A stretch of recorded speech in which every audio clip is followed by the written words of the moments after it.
and also a new kind of general handling of encryption from the dial plan so that you can control whether or not a call is bridged, if it doesn't have encryption, etc. So we're going to go ahead and just show you a few examples of that, and then also discuss some of the current limitations of SRTP and Asterisk as well. So the first thing that we need to talk about is kind of what secure means.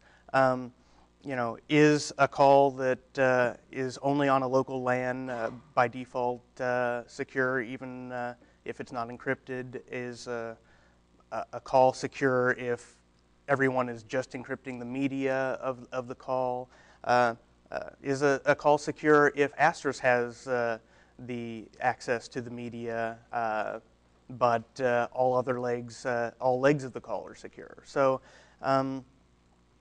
since different people have kind of a different idea of what secure really means, it kind of becomes important that we don't define kind of within the code itself what secure means, and instead kind of leave that up to the Asterisk administrators who are setting up the system. So one of the other things that you can ask is what parts of a call can be made secure. Some protocols like EX2, the signaling and the media are kind of combined along the same path.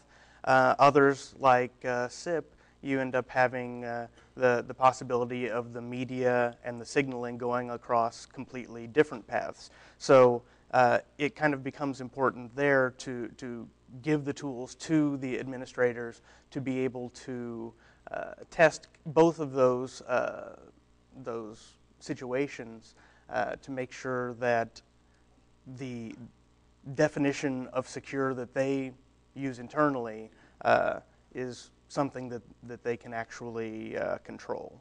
So another thing we can look at is which channels in Asterisk currently support encryption. So the first was Chan EX2.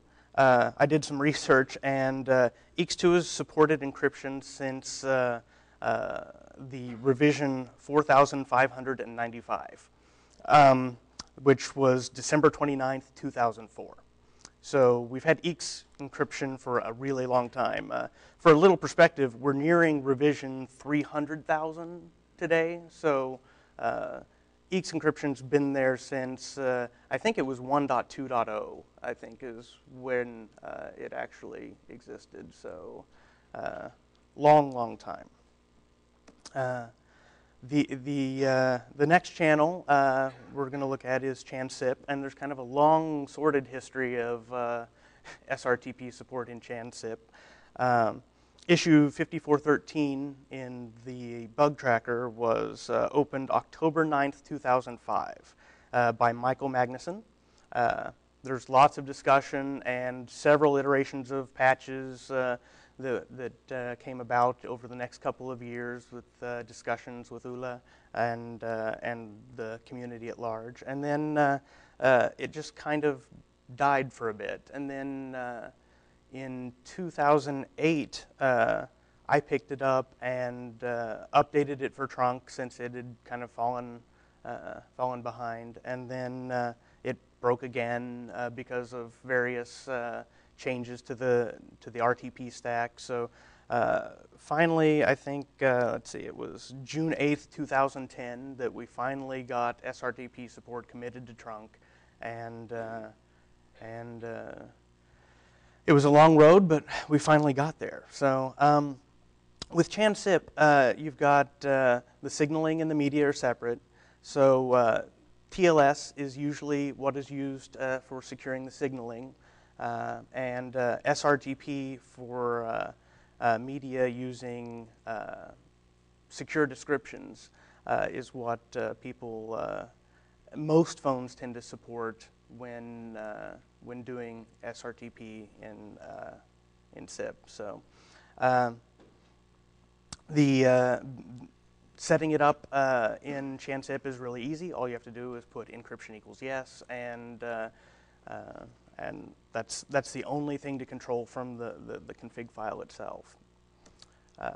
Just as an aside, we have ChanGTalk in Asterisk, and the signaling is actually already secure, or has the ability to be secured via TLS, but the media, as it is now, is completely unsecured. So it should be possible in the future, if we wanted to encrypt the RTP with the existing SRTP implementation in Asterisk.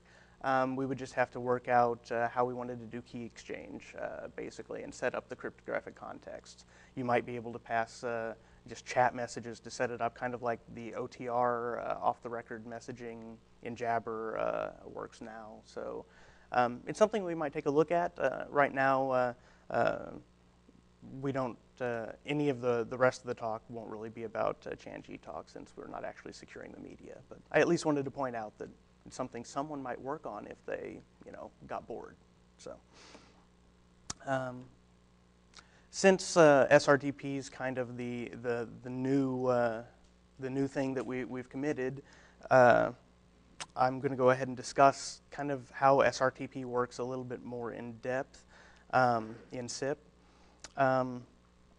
There's, like I said before, the most common way to secure SIP signaling is via TLS. I mean, you can set things up in IPsec tunnels and do things like that, but as far as the standards go, TLS is what most things use.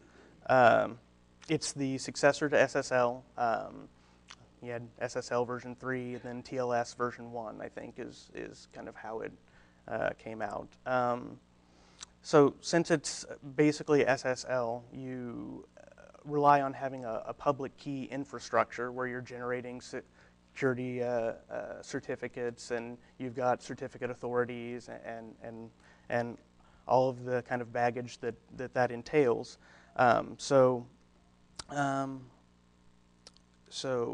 you basically end up having a security or certificate authority generate an asterisk certificate, and then you can set up in the sip.conf the TLS enable, the address that you're binding to, and then point it to the certificate file. And then if it's not a trusted certificate that everyone knows about, like VeriSign or whatever the system might already be set up for, you can also point the CA file to the certificate authority certificate. What a lot of people will end up using are self-signed certificates, at least for testing. People want to get something set up real quick, and this is what they end up using. If you want to do this, you need to start by creating your own certificate authority. If you want to use self-signed certificates, it's a little bit of extra work. Since the client needs to trust the CA that signed your cert, you need to create your own CA, tell the client that your CA is trusted. Not all devices will allow you to do this.